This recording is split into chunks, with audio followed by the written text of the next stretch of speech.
Fala, bibliófilos! Estamos de volta com o nosso videocast A Hora do Livro.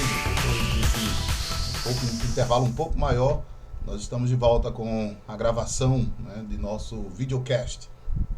Claro, né, como eu relatei numa outra rede, as férias acabaram, voltamos ao trabalho e as aulas recomeçaram. Então, a demanda, né, aumentou, a demanda de atividades aumentou. E também porque eu estou aí na iminência da conclusão do doutorado, né? E isso requer tempo. Como eu disse a vocês, essa atividade aqui do videocast é, na verdade, um hobby. E, obviamente, né, eu quero fazer disso aqui, mas com mais frequência, eu quero fazer desses momentos aqui, né, um espaço para divulgação de literatura teológica e filosófica, possivelmente outros tipos de literatura também, em outros ramos, em outras áreas, das quais eu esteja envolvido. E certamente isso requer tempo, requer dedicação. Como disse um colega, né, o Davi Portela, pegasse para gravar 1 hora de vídeo já é trabalho. Então, que seja assim, tá certo? Isso vai requerer frequência, né? O meu propósito, o meu desejo era fazer um vídeo por semana, mas infelizmente eu não estou conseguindo por causa dessas demandas, né? Não é nem tanto preparar o material, né? Porque são livros que eu já li e para fazer eu preciso recapitular, fazer algumas atualizações nas leituras, para fazer a resenha virtual com um pouco melhor de qualidade, né? Com mais fidelidade. E depois, né, gosto de preparar as apresentações e depois fazer a gravação. E isso requer tempo. Então, como disse o meu colega Davi Portela, né, já é trabalho, né? Então, que seja mais um trabalho. E eu conto com vocês, conto com o apoio de vocês, e desde já eu quero agradecer o apoio que eu tenho recebido, né, dos colegas, tanto nas redes sociais, em seguir-me lá no Instagram, né, com o Biblos Editoração, que eu já disse, não é uma editora, é meramente um canal que eu vou divulgar trabalhos, livros e, obviamente, também divulgar o meu trabalho na área de editoração, tá? Então, não é nenhuma editora, tem lá uma marca como produtor de conteúdo digital, tá certo? Então, quero agradecer aos que estão comentando, né, nas gravações anteriores, nos vídeos anteriores, nas postagens, né, e sempre, na medida do possível, eu tento também interagir. Então, agradeço aos que estão se inscrevendo no canal, aos que estão curtindo as postagens, comentando. E é muito importante que você dê esse apoio, porque isso vai sinalizar, tanto para mim, claro, né, de que o trabalho que eu estou realizando aqui está alcançando o público, né, interessado na matéria, quanto sinalizar também para a plataforma de que esse é um conteúdo útil, tá? Então, agradeço o apoio, né? E já peço aos que ainda não são inscritos, né, que curta, que marquem aí o sininho, né, para receber as notificações, as novidades, que curta, que compartilhe, que divulgue em suas redes sociais. Mas eu não gostei muito dessa resenha. Não tem problema não, compartilhe assim mesmo, dizendo por que não gostou, né, nas suas redes, né, e as pessoas são livres, né, para seguir ou não seguir, né. Eu peço que sigam.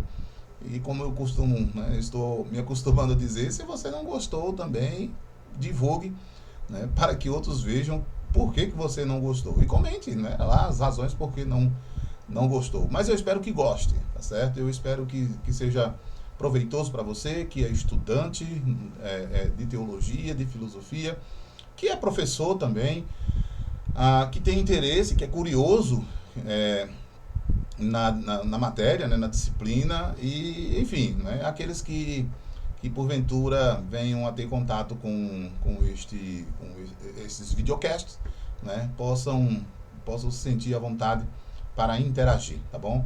As sugestões são bem-vindas, né? As críticas, né, aquelas que nós consideramos úteis, construtivas, são bem-vindas, né? E até mesmo os haters também são bem-vindos, né? Eu saberei lidar bem com eles, né? Existem diversas opções. Muito obrigado, então. Bom, hoje, né, nós queremos, né, como havia prometido, né, no trabalho desse podcast, né, trazer para vocês o livro, né, do Robert Plumer, né, o livro 40 Questões para Interpretar a Bíblia, do Rob Plumer, né, que é um editor de uma série. Tá? Aí nós temos a referência bibliográfica, né, o Robert Plumer, né, 40 Questões para se Interpretar a Bíblia, é publicado, né, pela editora Fiel, né, e a tradução do Francisco Wellington Ferreira. O livro tem 487 páginas e é, como o próprio título já nos aponta, um livro de hermenêutica bíblica, tá certo? Obviamente, nós sabemos dos ramos que existem: hermenêutica filosófica, hermenêutica jurídica. E no caso aqui, hermenêutica bíblica, quero apresentar hoje o livro do Robert Plumer, 40 Questões para se Interpretar a Bíblia. Como de costume, nós precisamos conhecer um pouco quem é o autor. Bom, o Plumer, tá, presidente, né, de departamento de Novo Testamento. Opa, passou um pouquinho. Vamos voltar aqui. Isso, pronto. O Plumer é presidente do departamento de Novo Testamento, né, e catedrático, né, Colin Evelyn Ekman, professor de estudos bíblicos. Serviu em missões na China, Israel, Trinidade, Gana, Malásia, Cuba, Turquia, né? E assim, essa vasta experiência dele, do autor, né? Não só a sua formação acadêmica, como nós veremos, mas essa vasta experiência lhe dá aí também digamos assim, um lastro, né? Para que ele possa lidar com questões de interpretação bíblica. Afinal de contas, fazer missões em cada região país, lugares desses aí, requer compreensão, né, do modo de pensar desses lugares. Tá? Ele fundou e apresenta um screencast, né, já bastante conhecido, né, que a tradução seria sua dose, né, a dose diária de grego. Tem aí o link, eu posso deixar também na descrição. Aliás, eu vou deixar na descrição para que você possa acessar, né. É bastante interessante esse screencast. Tem também em hebraico, mas aqui eu vou apresentar o do grego, onde o Plumer, né, coloca pequenas porções do Novo Testamento grego, e ali ele vai fazendo a análise sintática, né, análise morfológica e traduzindo o texto, né, mostrando algumas implicações daquelas análises, tá bom? Sua formação acadêmica consiste aí em um BA, né, um bacharel em artes, digamos assim, na Universidade Duke, né, um mestrado em divindade, que é um mestrado em teologia ministerial, e um PhD no Seminário Teológico Batista do Sudeste, né, ou do Sul, né, e estudos adicionais na Universidade de Jerusalém, tá certo? Plumer é autor de inúmeros livros, especialmente no ensino de línguas bíblicas. Geralmente ele faz isso em coautoria. Alguns dos livros dele que eu tive acesso, como Início, né, Hebraico Iniciante, Novo Testamento grego, grego intermediário, especialmente em coautoria, né? E você pode encontrar muito mais no site que o Plumer mantém, tá? O site está aí também, que eu posso deixar na descrição. Ou seja, o nosso autor, né, tem uma vasta experiência na área de Novo Testamento, né, na área de interpretação bíblica, na área de línguas bíblicas, especialmente o grego. Então, isso concede a ele um importante lugar, digamos assim, na área de estudos bíblicos, tá bom? Como eu disse, você pode encontrar muito mais da literatura dele em inglês, ou aí nesses sites que eu estou indicando, né? Nós temos este livro dele traduzido para o português, certo?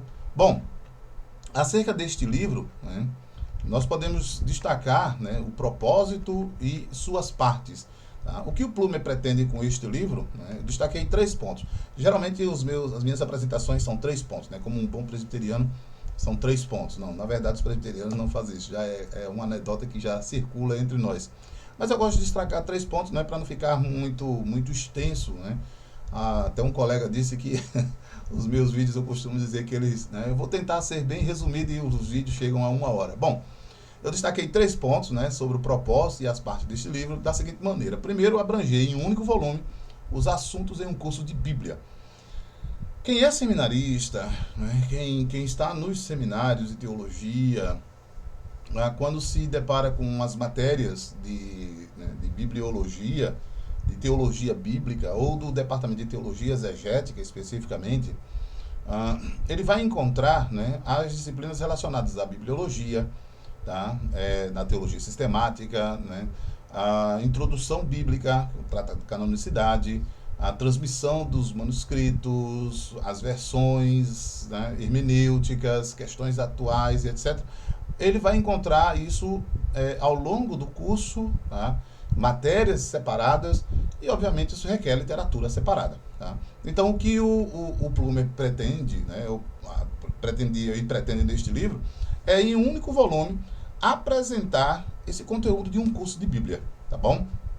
Então aquilo que você procura na área de Bíblia, você vai encontrar aqui. Obviamente, como a gente vai ver, por ser um livro, né, com menos, né, quase 500 páginas, ela não abrange todas as coisas de maneira que você vai ter num curso presencial, mas para aquele início, certamente o livro do Plumer é fundamental. Então, abranger em um único volume os assuntos em um curso de Bíblia.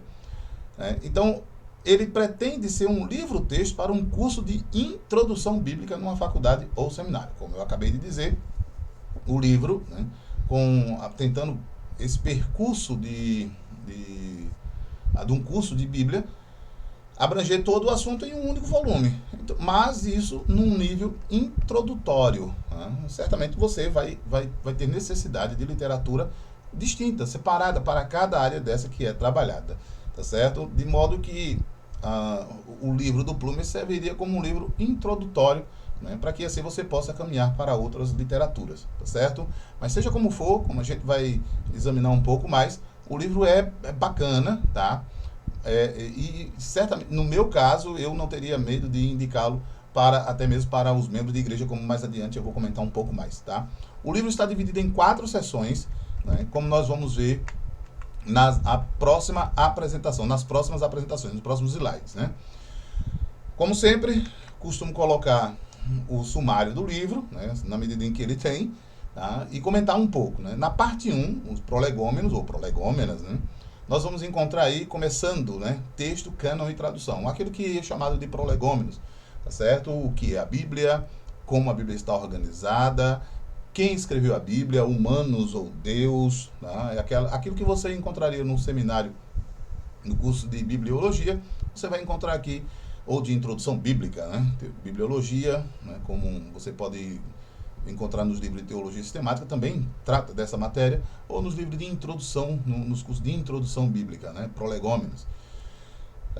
Se a Bíblia contém erros, aí eu vou comentar um pouco mais adiante esses tópicos também. Os manuscritos antigos da Bíblia foram transmitidos acuradamente, de maneira fiel. Quem determinou quais livros deveriam ser incluídos na Bíblia, o problema da canonicidade e qual é a melhor tradução da Bíblia. Então, nessa primeira parte, né, nós chamamos, né, eu nomeei, né, não está ali, né, não se encontra ali, não está ali, mas eu nomeei de prolegômenos, né, porque é isso que se encontra nessa primeira parte. Na segunda parte, abordando a Bíblia de maneira geral, está dividida em 2 partes, né? As questões relacionadas à interpretação e as questões, seção B, relacionadas ao significado. Eu chamei essa seção aqui de História da Interpretação Bíblica, porque parece que é isso realmente que encontra-se por lá. Porque interpretar a Bíblia é importante. Deixa-me voltar aqui para a minha parte, né, para o meu texto. Como a Bíblia foi interpretada no decorrer da história, quais são alguns princípios gerais para se interpretar a Bíblia e quais são alguns princípios gerais para se interpretar a Bíblia, 2 partes, tá? Então, História da Interpretação Bíblica na seção A.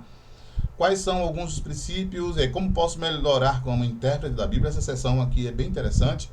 Quais são alguns livros ou materiais proveitosos para se interpretar a Bíblia? E a segunda parte, a seção B, digamos assim, questões relacionadas ao significado, eu tratei chamando de hermenêutica geral. Então, História da Interpretação Bíblica, seção A, e hermenêutica geral, seção B, na parte 2. Então, se você já teve aí o curso de os prolegômenos, você pode partir direto, né, para essa seção, né? Algo que eu posso assim, dizer que você pode começar o livro por qualquer parte. Obviamente, né, ele tem um percurso, né, seguindo aquele parâmetro que nós utilizamos nos seminários para o estudo de um curso de Bíblia.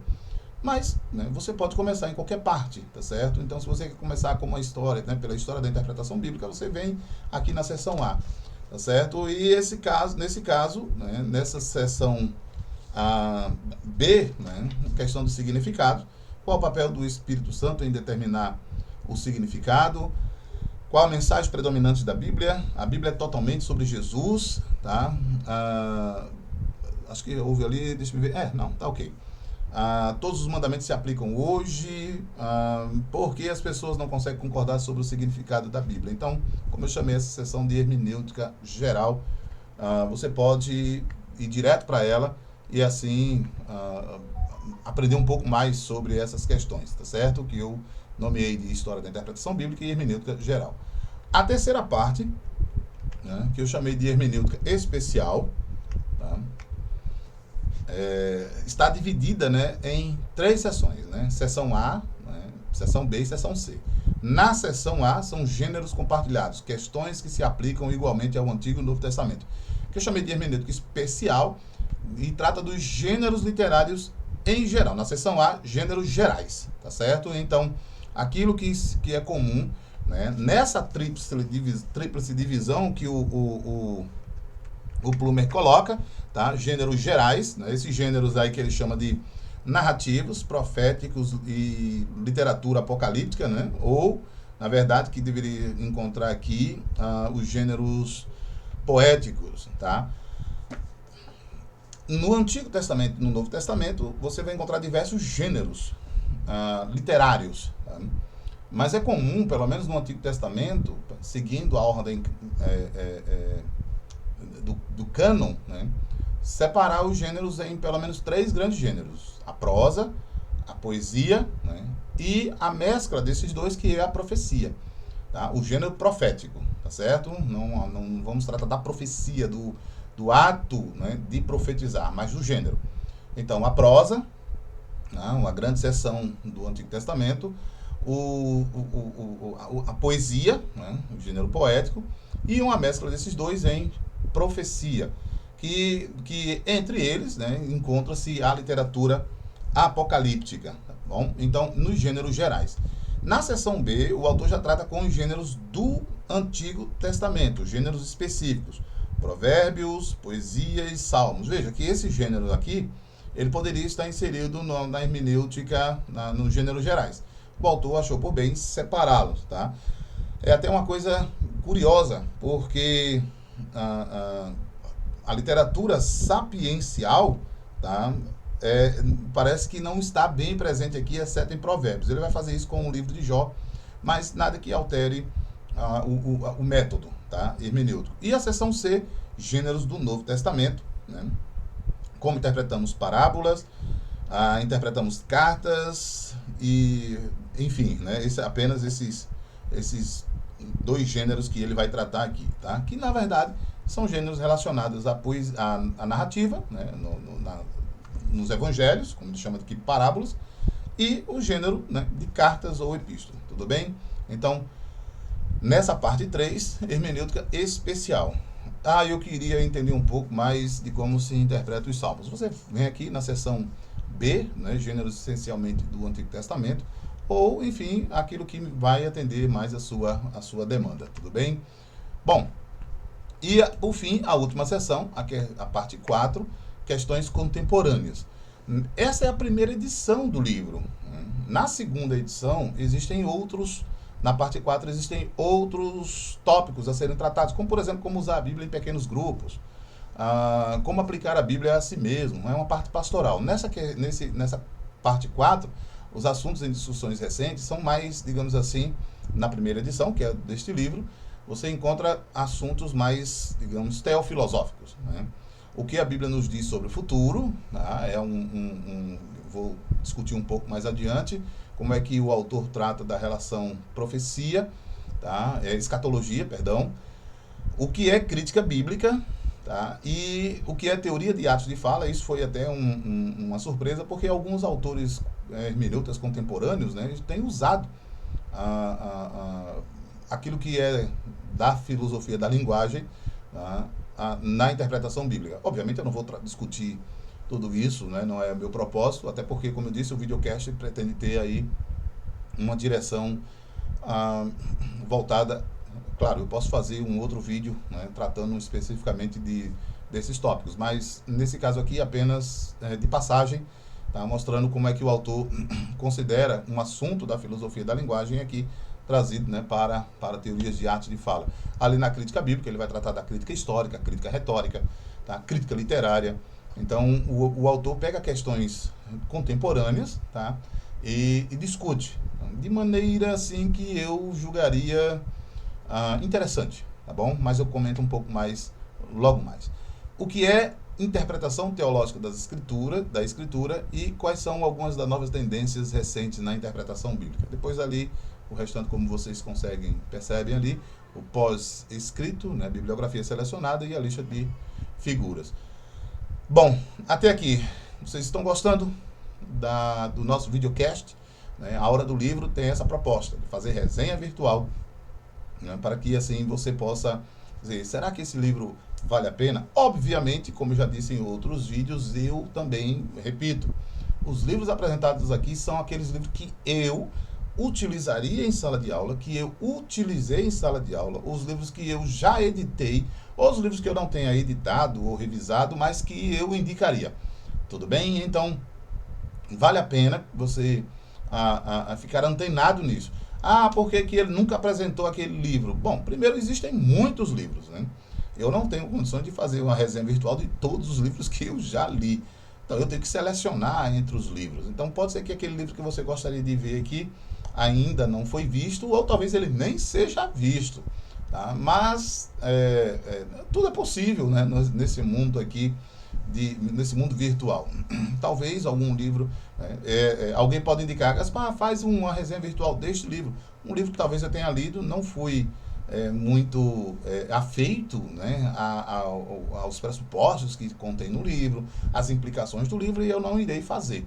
Tá? Eu não vou comprometer, claro, né, as minhas convicções com isso. Tá?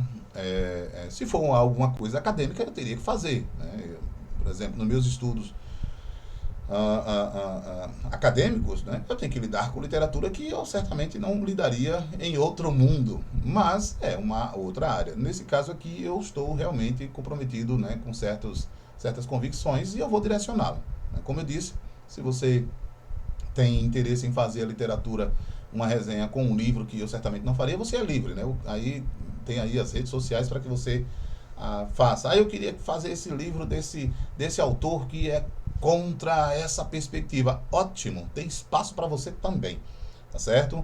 Aqui, pelo menos, como eu disse, né, eu tenho um viés, tá bom? Eu tenho um viés.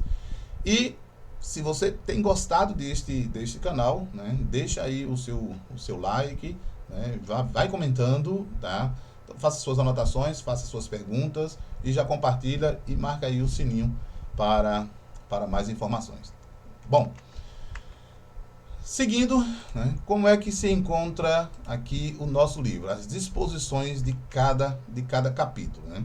Os capítulos deste livro são curtos, né? Tem alguns um pouco mais longos, mas 4, 5, 6 páginas, tem aí, salvo engano, o máximo, são 12 páginas, eu não me recordo bem, mas eu posso dizer que, no geral, os capítulos são curtos, né? 4 páginas, 5 páginas no máximo, dividido da seguinte maneira: a introdução do assunto, em seguida a exposição do assunto com as suas divisões, se necessários, e ao final de cada capítulo, perguntas para reflexão e indicações de leitura para estudo mais aprofundados. Pronto. Né? Em 4, 5 páginas o autor finaliza, tá, a sua apresentação daquele tópico. Isso, portanto, né, dá a você a dinâmica da leitura. Né? Não é um livro, portanto, difícil de ler. É um livro que você pode passar. Né? Veja, ele tem 487 páginas, 480 páginas. Né? Cada página aí com 4, 5 páginas, faz uma leitura rápida. E, como eu disse, né, em cada sessão né? Cada capítulo termina de perguntas para reflexão. Por exemplo, aqui, como interpretar a profecia, capítulo 24, ele faz perguntas para reflexão. Quando você lê o Novo Testamento, examina os versículos do Antigo Testamento que são citados, qual é a maneira mais convincente de se entender Mateus 2, 3 e 15, tipologia ou sensus plenius? Por quê? Você já ouviu ou já leu uma interpretação tipológica que considerou inválida? Veja, essas perguntas levam à reflexão. E em seguida, para estudo posterior, ou seja, uma indicação bibliográfica, né, para estudos mais aprofundados. Aqui, no caso desse capítulo 24, ele cita os livros. Aqui, infelizmente, não tem nenhum em português, todos eles em inglês, mas aqui e acolá você vai encontrar a literatura que já está traduzida, quando não indicada em português, traduzida, pode estar citado lá em inglês, mas já traduzida em português. Então, essa disposição de cada capítulo dá o dinamismo da leitura, né, mais rápida, digamos assim, de maior compreensão, né? O estilo do autor, como a gente percebe, é claro, é óbvio, tá? O estilo é acadêmico, é conversacional, é dialógico. Isso quer dizer que Plume alcança o objetivo dele em responder suas 40 questões e o fez ao ser acessível, né? Você não vai encontrar aquele jargão pesado, tá? Que você encontraria nos livros, por exemplo, de crítica textual ou de manual de tradução, né? Ele fez ao ser acessível sem ser simplista e erudito sem ser pedante.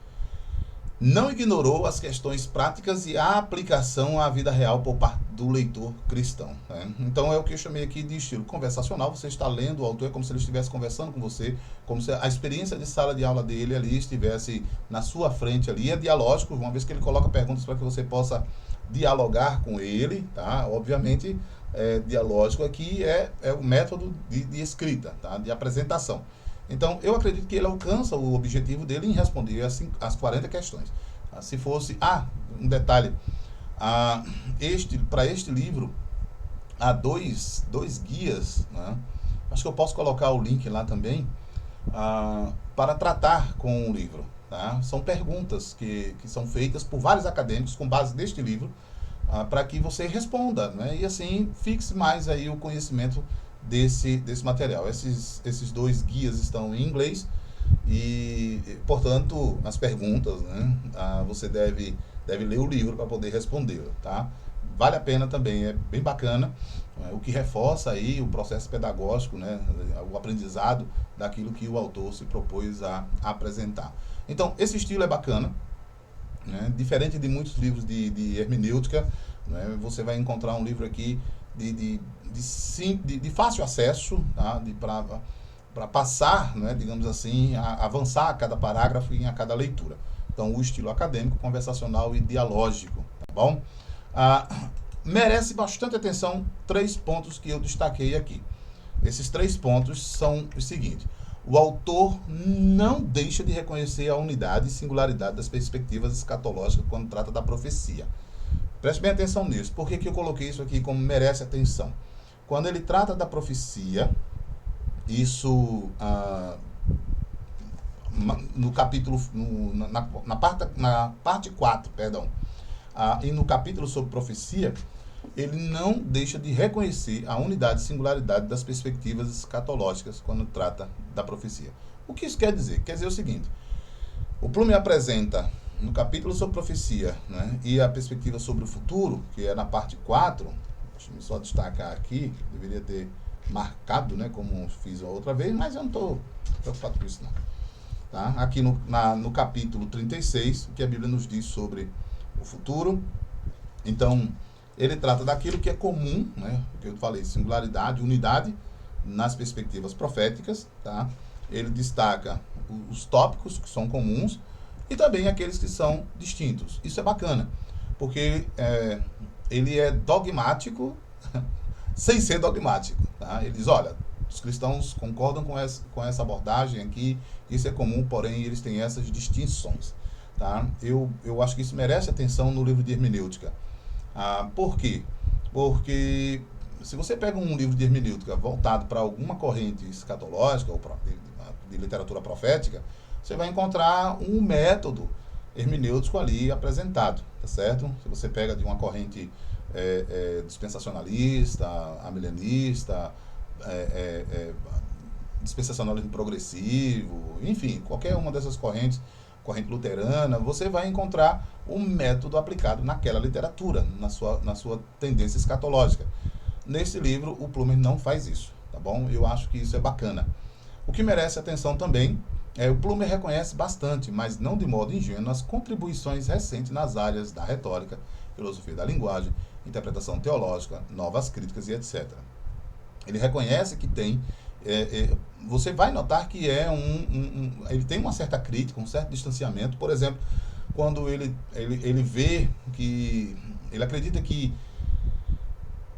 as novas abordagens, elas são modismos. Tá? Elas aparecem, encantam por enquanto, né, por um tempo, os estudiosos bíblicos e logo elas somem, desaparecem. Ele apresenta, por exemplo, os estudos acerca do tempo verbal grego do Novo Testamento, né, do Stanley Porter, tá? Ou os estudos da crítica retórica, né, quando surgiram, né, porque ele acredita que quando essas concepções surgem no ambiente acadêmico, elas carregam consigo o linguajar técnico, pesado, e que, portanto, não alcança o público, tá certo? E parece isso ser bem positivo.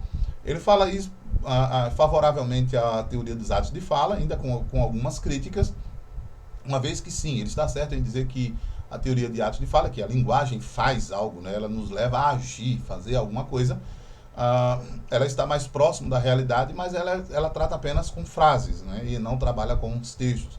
Bom, seja como for, eu acredito que isso merece atenção, porque você, como um leitor da Bíblia, né, de um comentário bíblico, esses comentários estarão permeados com as ideias de sua época, né, das correntes de estudos bíblicos da sua época.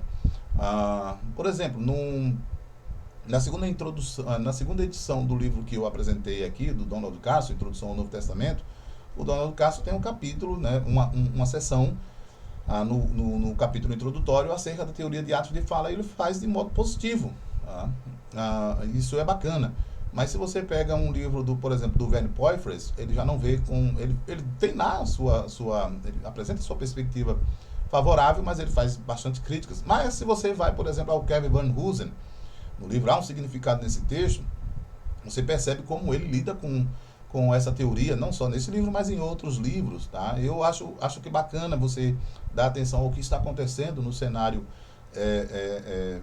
extrateológico, né? No campo da investigação das ciências, da linguagem, da filosofia, das críticas, né? E ver como isso vai ser utilizado no âmbito hermenêutico sagrado, né, de hermenêutica bíblica. Tá? Mas ele está certo. Muitas dessas coisas que surgiram, né, de repente passaram, né, e já não mais estão aí naquele fervor, né, inicial, né, que os estudiosos tendem a ficar. Mas seja como for, vale a pena. Tá? Ele reconhece essas contribuições, né, mas não faz isso de modo ingênuo. E terceiro, no capítulo 13, a edição portuguesa traz uma série de recursos do website proveitosos para pesquisa bíblica e teológica, tá? Entre ele traz 3 sites português, tá bom? O da Ministério Fiel, do Voltemos ao Evangelho e da Monegismo. Esses 3 estão logo em primeiro lugar. E os outros são sites em inglês, com recursos na área de pesquisa bíblica, e há um adendo a dizer que ao indicar não quer dizer que ele está comprometido com aquilo que está presente nesses sites, né? E eu acho que isso também é bacana. O autor não fecha-se, tá, numa redoma para dizer que ninguém fora dessa redoma tem nada a oferecer mais, porque nós já temos tudo. Isso é bacana, isso dá aí um certo ar, né, ou melhor, uma certa inclinação para dizer, né, vou usar a expressão, né, que a graça realmente é comum. Não falando aqui da graça especial, mas a graça é comum, e Deus abençoa aí a pesquisa em outras áreas, em outros arraiais teológicos também, tá bom? Então eu destaquei esses 3 pontos e eles merecem atenção.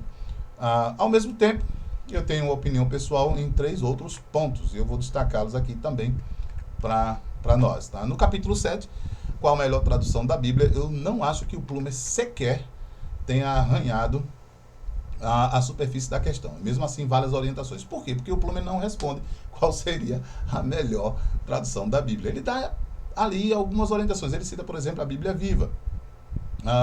Fala do propósito que você tem com alguma tradução. Mas ele não trata. Ele poderia, né, se fosse o caso, dizer, olha, eu acredito que se você quer uma versão de tradição mais formal, então essas versões aqui seguem essa linha. Ou se você quer uma mais dinâmica, tem essas versões aqui que tem essa posição. Ou simplesmente dizer, olha, tem uma versão que se baseia na clareza, que é fluente, enfim. Então, essa é uma opinião pessoal, tá? Obviamente, né, dizer qual é a melhor tradução é um problema, sim. Eu concordo que ele não quis se envolver com isso, né, ao dizer qual seria a melhor tradução, porque, de fato, não é fácil ter que dizer qual é a melhor tradução. Melhor tradução para quê? Né? Por quem? Né? A tradução de uma pessoa só não é a mesma tradução de uma comissão de tradução. Tá? E traduzir não é tão fácil quanto algumas pessoas pensam. Né? Há muita ingenuidade em achar que uma tradução é meramente uma transposição das palavras, né, de um idioma, ainda mais de um idioma como o hebraico e o grego, né, com uma outra mentalidade, uma outra visão de mundo, transportar para a leitura, né, ou para a tradução ocidental. Então, eu acredito que isso tenha sido dele proposital, mas, né, se ele se propôs a responder qual seria a melhor tradução, ele não respondeu. A segunda, uma opinião pessoal, é no capítulo 23, como interpretar profecia, orientações gerais. Plumer parece deixar espaço para profecia contemporânea, na página 294 e 295, né? Deixa eu abrir aqui. 294, 295. O Plumer parece deixar espaço. Bom, por que eu estou destacando isso? Gaspar, isso é um problema? Não, isso é uma opinião pessoal, tá certo? Ela não pesa no geral do livro, como vocês vão ver. Para mim, não pesa no geral do livro. Eu digo isso porque, infelizmente, alguns colegas, mesmo da minha tradição teológica, tendem a dizer, esse livro, e aí rejeita tudo, né? Como diz aqui no Nordeste, né? Aqui especificamente, como já ouvi bastante aqui em Recife, região metropolitana, aí joga água, joga o menino, joga a bacia, joga tudo fora, tá bom? Não, então é apenas uma opinião pessoal. Ele diz assim, mesmo nesta época de cumprimento, permanece um dom singular de profecia que é dado somente a alguns do povo de Deus. Aparentemente, essa profecia inclui tanto predições de eventos vindouros, como exortações oportunas que demonstram discernimento além do que é natural, tá? Então, e mais adiante, mesmo na época da nova aliança, os crentes podem, dependendo de sua resposta a Deus, ser cheio do Espírito ou entristecer o Espírito. Isso ele fala em relação à profecia, tá bom? E na página seguinte, né, página 302, deixa eu me ver, diz assim, visto que as profecias continuarem durante e depois da escrita do Novo Testamento e até hoje, precisamos notar que o dom permanente da profecia cristã é diferente das profecias que temos gravadas na Bíblia. Toda a profecia posterior ao Novo Testamento tem de ser avaliada e filtrada pela igreja de acordo com o padrão das Escrituras. Bom, assim, em opinião pessoal, eu acho que seria um problema. Eu acho que ele poderia ter trazido outra expressão, não uma profecia, já que ele define no começo profecia como fala da parte de Deus, e a noção que nós temos de profecia, ela não requer necessariamente, pelo menos a noção que nós temos, que eu digo, a minha tradição, não requer necessariamente o aspecto preditivo, mas expositivo. Eu acho que ele poderia falar assim, uma intuição do Espírito, mas ele utiliza o dom, a palavra dom da profecia, né, seguindo aquela linhagem mais aberta, né, não sei, né, as pessoas falam tantos nomes, eu não sei bem qual seria o nome. Talvez você queira dizer que ele seja continuista, eu não sei se ele é, isso também não me interessa, né? No geral, eu não tenho críticas ao Plumer, né? Isso foi apenas um destaque que eu fiz. Bom, é uma coisa curiosa, tá? Mas é uma opinião pessoal, tá certo? Se você tem uma opinião contrária, tudo bem. Se você acha que é legal, ótimo. Se acha que não é legal, bom, tá certo, eu não vou brigar com você. por causa disso. Eu acredito que a minha época de jaula já passou. Eu acredito, né, a terceira parte da opinião pessoal aqui, eu acredito que os capítulos 16, qual o papel do Espírito Santo em determinar o significado, e o capítulo 20, porque as pessoas não conseguem concordar sobre o que a Bíblia significa, seriam complementares se Plumer considerasse uma perspectiva para além da mera iluminação do Espírito. Por outro lado, Plumer é sincero em destacar o papel dos preconceitos na interpretação. Por que me chamou a atenção isso? Porque diz respeito a método, tá? Primeiro, né, a questão teológica, como é que o Espírito Santo se relaciona com o intérprete bíblico e qual é, né, ele diz qual é o papel do Espírito em determinar o significado. Tá? E o segundo é o método. Por que as pessoas não chegam, se é tão simples interpretar a Bíblia, como algumas pessoas podem pensar, por que elas não chegam a um consenso sobre o que a Bíblia significa? Lendo esses dois capítulos, no primeiro, né, no capítulo 16, qual é o papel do Espírito Santo, o Plumer trata do Espírito apenas como um iluminador, tanto o iluminador cognitivo quanto espiritual, tá? do Espírito, tá certo? Ele trata do Espírito com aquele que, né, da iluminação do Espírito, tanto cognitivamente quanto espiritualmente.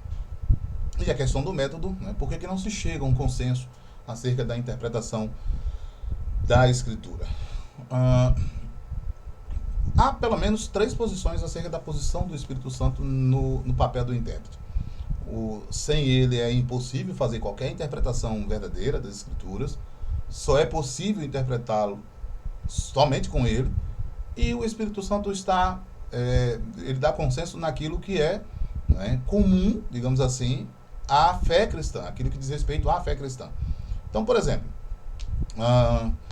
não se chega ao consenso do que a Bíblia significa quanto ao modo de organizar a igreja, né, ou a forma de batismo, ou a escatologia, né, em todos os seus detalhes. Mas se chega ao consenso, ao modo de Cristo voltar, ou a necessidade, né, de que é preciso entrar na comunidade de fé por meio dos sacramentos, né, do batismo, ou assim, a natureza de Cristo Jesus, né, como revelada no credo apostólico, naquele mínimo, digamos assim, da fé cristã. Então, assim, eu acho que eles são complementares, tá? E o Plumer poderia desenvolver um pouco mais, além de simplesmente do fator da iluminação. Por outro lado, né, para entender a dificuldade de chegar a um consenso, o Plumer está ciente do papel dos preconceitos, tá certo? Na interpretação. E ele coloca esse ponto aqui, eu achei honestíssimo da parte dele. Deixa eu ver aqui. Eu não coloquei ali a página, deveria ter colocado, mas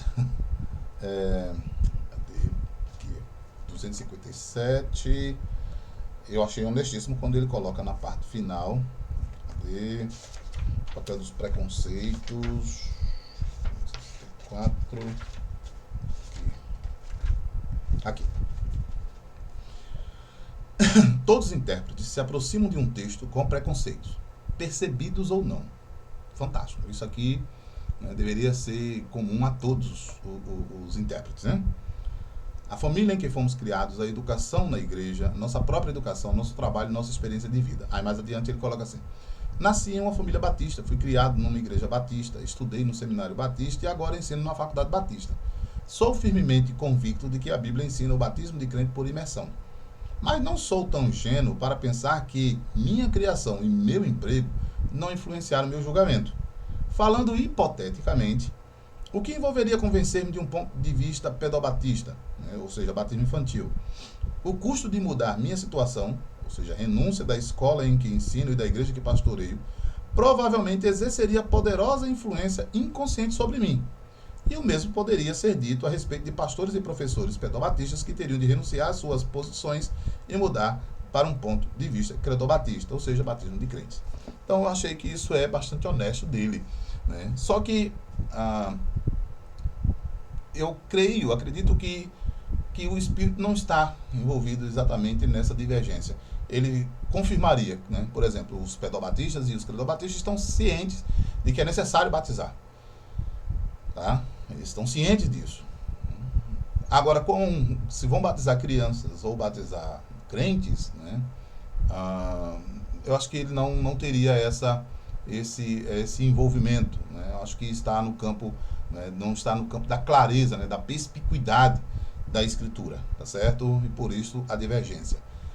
Então, acredito que entre aqui o papel da perspicuidade, ou seja, daquela doutrina da clareza das escrituras. Mas seja como for, isso aqui é uma opinião pessoal. Tá? E por isso, eu não posso, em hipótese nenhuma, né, encerrar, né, falando, né, da abertura que o Bruce Ware fala, né, no endosso do livro, né, logo no endosso ele diz: quão apropriado é que 40 questões para se interpretar a Bíblia de Plummer seja extremamente abrangente, bastante claro e totalmente cativante. Então, quão apropriado. Né? O livro do Plummer é, em forma e conteúdo, uma pesquisa fiel, portanto. Ele é abrangente, mas não é exaustivo, né? Para o que se propôs, obviamente. Né? E, sem dúvida, então, é um livro, né, para todo estudante, membros de igrejas locais e mesmo os curiosos interessados em hermenêutica bíblica. Ou seja, a minha recomendação. Né? Quando eu faço utilização desse livro, estou ciente disso, né, e não tenho medo de indicá-lo. Tá? Então, na forma e conteúdo, é um livro fiel, uma pesquisa fiel nisso. O segundo ponto aqui, com o apropriado, é que o livro é escrito de uma perspectiva cristã, cristocêntrica. Vocês vão encontrar isso no capítulo 17, capítulo 18, 23 e 24. Ele é comprometido com uma versão clássica da inerrância, capítulo 4, na página aí que eu destaquei. E os leitores críticos ou adeptos de outras correntes hermenêuticas não devem ficar surpresos com isso. Não gostei porque o autor, claro, ele falou isso que seria desde o princípio. Então, isso também para mim é um ponto favorável, positivo, e pelo qual eu indico o livro. Terceiro, o compromisso de Plummer com a fé cristã e a igreja local está espalhado em dezenas de conselhos pastorais ao longo do livro. Um livro de hermenêutica, realmente, né, de perspectiva cristã, cristocêntrico no caso, né, mostra aqui o seu compromisso. Então, ao longo do livro você vai encontrar conselhos do tipo: ore sobre um texto difícil, ore os salmos, uma oração por iluminação. Favorável à comunidade cristã, leia a Bíblia com irmãos em Cristo, nos ajuda a ganhar um discernimento que perderíamos de outras maneiras. Além disso, nossos irmãos e irmãs em Cristo podem guardar-nos de seguir falsas interpretações e aplicações erradas. Então, é um livro que está comprometido com a vida cristã. Tá? Então, não é um livro de hermenêutica só, né, um modo que atende ao nosso intelecto. Né? Aqui nós temos, né, o ora et labora, né, o orar, né, e trabalhar juntos, né? Aquele barco com os dois remos, né, em busca do significado. E um conselho, por fim, tá, que ele deixa aos pastores. Os pastores, né, pelo menos seguindo algumas tradições, eles tendem, né, aqueles que são voltados para a hermenêutica, que compreendem o processo hermenêutico, da hermenêutica bíblica, etc., tendem a ser, né, e tendem a fazer aquele princípio, né, do saber eclesiástico, né, do magistério eclesiástico católico romano, que somente aquele grupo pode interpretar a escritura. Então, alguns pastores também padecem disso, somente eles podem interpretar a escritura. Então, há um conselho que eu achei muito apropriado.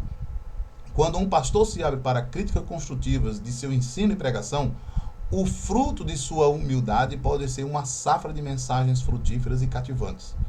Muitos pregadores medíocres continuarão a pregar os mesmos sermões monótonos e errados por toda a sua vida, porque são muito orgulhosos para buscar opiniões construtivas.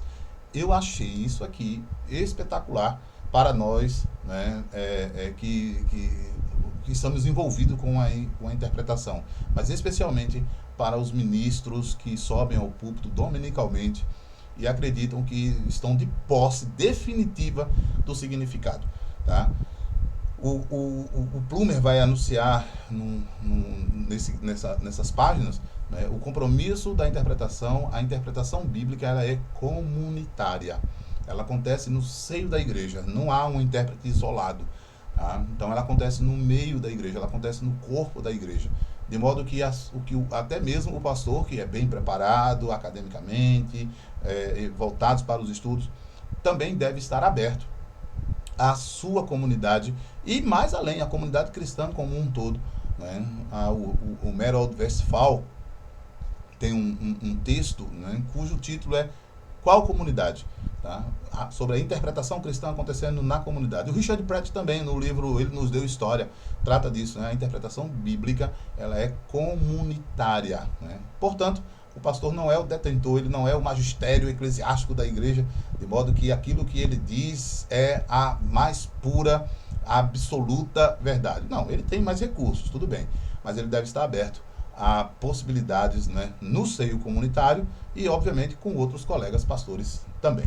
Tudo bem? Bom, chegamos à conclusão, né, de nosso videocast A Hora do Livro. E você já pôde compreender que a minha recomendação do livro aqui do Robert Plumer, tá certo? Recomendo o livro sem medo, tá? Para os nossos estudantes nos seminários, para os membros da igreja que queiram aplicar o livro a grupos de estudos, tá? Para os curiosos também. E você pode encontrar o livro, tá, na Editora Fiel. O link eu vou deixar na descrição ou nas livrarias evangélicas físicas e online.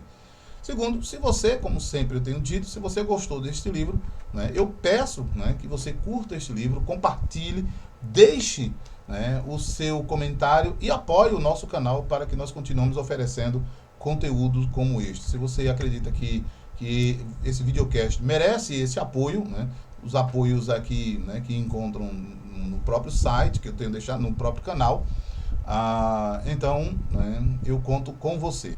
Visite o nosso perfil no Instagram. Obrigado pelo seu tempo e interesse e até o próximo A Hora do Livro, né? Deus te abençoe e até logo.